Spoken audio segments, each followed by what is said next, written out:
সোনামণিরা, এখন আমরা শিখবো বিভিন্ন গৃহপালিত পশুর নাম। তাহলে চলো শুরু করি। সোনামণিরা, এটা হলো ঘোড়া। ঘোড়াকে ইংরেজিতে বলে হর্স।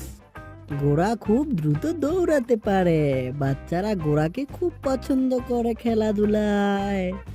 সোনামণিরা, এটা হলো কুকুর। কুকুরকে ইংরেজিতে বলে ডগ। কুকুর কখনোই তার মালিককে একা ফেলে না। সে খুবই বিশ্বস্ত আর বুদ্ধিমান প্রাণী।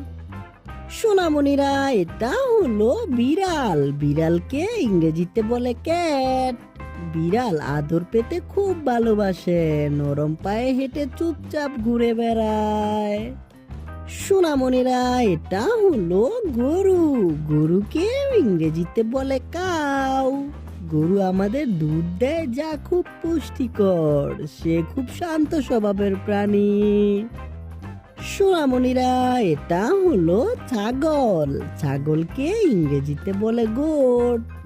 ছাগল লাফাতে আর দৌড়াতে খুব ভালোবাসে। এদের দুধ কিন্তু অনেক স্বাস্থ্যকর। সোনামণিরা, এটা হলো মহিষ। মহিষকে ইংরেজিতে বলে বাফেলো। মহিষ সাধারণত পানিতে থাকতে পছন্দ করে। তাদের দুধ খুব ঘন আর সুস্বাদু। সোনামণিরা, এটা হলো ভেড়া। ভেড়াকে ইংরেজিতে বলে শিপ। ভেড়া লোম দিয়ে উষ্ণ কাপড় তৈরি করা হয়। এরা খুব শান্ত আর দল বেঁধে হাঁটে। বাচ্চারা, এটা হলো টিয়া পাখি। টিয়া পাখিকে ইংরেজিতে বলে প্যারট।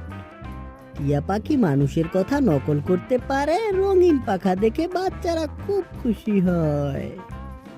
বাচ্চারা, এটা হলো গাধা। গাধাকে ইংরেজিতে বলে ডঙ্কি। গাধা খুব শক্তিশালী ও ধৈর্যশীল প্রাণী। ভারী জিনিস সহজে বহন করতে পারে। সোনামণিরা, এটা হলো হামস্টার। হামস্টারকে ইংরেজিতে বলে হামস্টার। হামস্টার ছোট হলেও খুব খেলোয়াড়। চাকা ঘুরিয়ে দৌড়ানো এদের প্রিয় কাজ।